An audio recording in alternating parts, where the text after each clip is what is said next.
Topic रहने वाला है होमोजीनियस और हेट्रोजीनियस कैटालिसिस।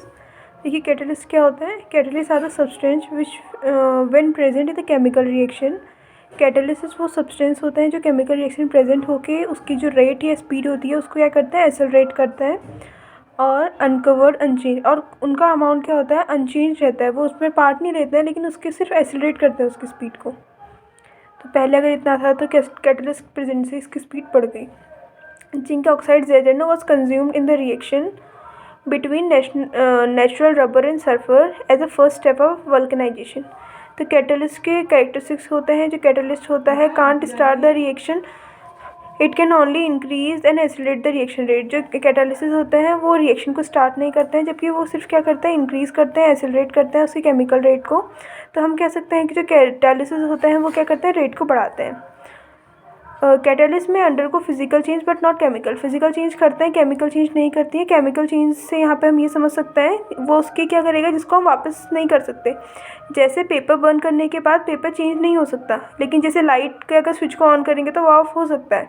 तो यहाँ पर जो लाइट का स्विच होगा वो हमारा हो जाएगा physical change, chemical change, burning of wax, burning of paper, ये सब। तो small quantity of catalyst sufficient होता है उसको कैटलाइज करने के लिए, यानी बढ़ाने के लिए। कैटालिटिक एक्टिविटी वो मैक्सिमम होती है एट ऑप्टिमम टेम्परेचर। अब activity rate of increasing ability, they have an ability to direct the reaction to yield a particular product, the reaction with the same reactant or a different catalysis। इसको हम बोलते हैं selectivity. अब यहाँ पे दो type के होते हैं कैटालिसिस, एक होता है हेट्रोजीनियस एंड एक होता है होमोजीनियस।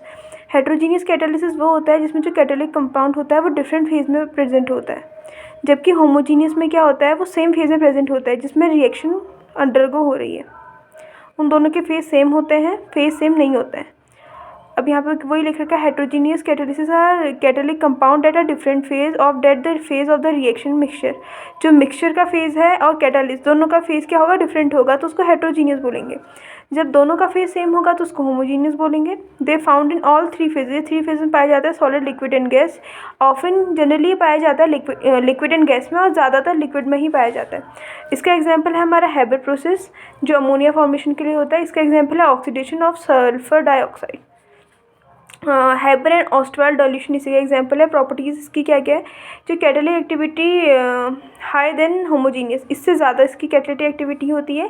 सेलेक्टिविटी पुअर होती है because the active site is not well defined, क्योंकि इसके जो एक्टिव साइड होते हैं वो डिफाइन नहीं होते हैं। जैसे मेटल और मेटल ऑक्साइड कॉमन। जो थर्मल स्टेबिलिटी होती है गुड होती है होमोजीनियस से, क्योंकि आर हाई टेम्परेचर में ज़्यादा इफेक्टिव होता है। वही है यहाँ पे कैटालिटिक एक्टिविटी मॉडरेट, इससे कम होती है। और सिलेक्टिविटी जो हमने प्रीवियस पढ़ा था, they have ability to direct the reaction to yield a particular product. The reaction with the same reactant but different catalyst में yield a different product is known as selectivity of catalysis. यही है हमारी theory heterogeneous catalyst की। जो heterogeneous catalyst होते हैं वो carry out होते हैं सरफेस ऑफ मेटल के सरफेस में, जिसको समझाते हैं एब्जॉर्प्शन थ्योरी से। According to the old concept, पहले के कॉन्सेप्ट के अकॉर्डिंग जो रिएक्टेंट मॉलिक्यूल होता है आर मोस्टली गैसेज, वो गैस होती हैं in a mixture approach the surface of the catalyst and they are absorb in the surface of the catalyst. ये कहाँ होता थी, सरफेस प्रॉपर्टीज़ होती थी और इसके सरफेस में अकर होता था। जो एब्जॉर्प्शन होता है वो एक्सोथर्मिक होता है नेचर में। तो जो यहाँ पे एब्जॉर्ब होता है वो mutually combined the form of the activated complex बनता है, और जो फाइनली रिलीज करता है प्रोडक्ट को। The surface noun reactant form, जिसको एकोमोडेट टू सरफेस में निकल आ जाता है। और यही होमोजीनियस की हो जाती है। होमोजीनियस कैटालिस्ट को हम ऐसे एक्सप्लेन करते हैं, यहाँ पे इंटरमीडिएट कंपाउंड बनता है फॉर्मेशन थ्योरी से। इसके अकॉर्डिंग क्या होता है, जो कैटालिसिस होता है वो कंबाइन करते हैं one of the reacting species and form a intermediate compound बनाते हैं जिसकी एनर्जी लेस होती है। यहाँ पे को फॉर्मेशन की लेस एनर्जी चाहिए होती है। दिस कंपाउंड बीइंग अनस्टेबल, एक अनस्टेबल होता है और कंबाइन हो जाता है अदर रिएक्टेंट से अब फाइनल प्रोडक्ट बनाने के लिए। रिएक्टेंट कैटालिसिस यहाँ पे इंटरमीडिएट बनता है, फिर रिएक्टेंट इंटरमीडिएट यहाँ पे प्रोडक्ट बनता है। तो ये हमारा टॉपिक था हेट्रोजीनियस और होमोजीनियस कैटालिसिस।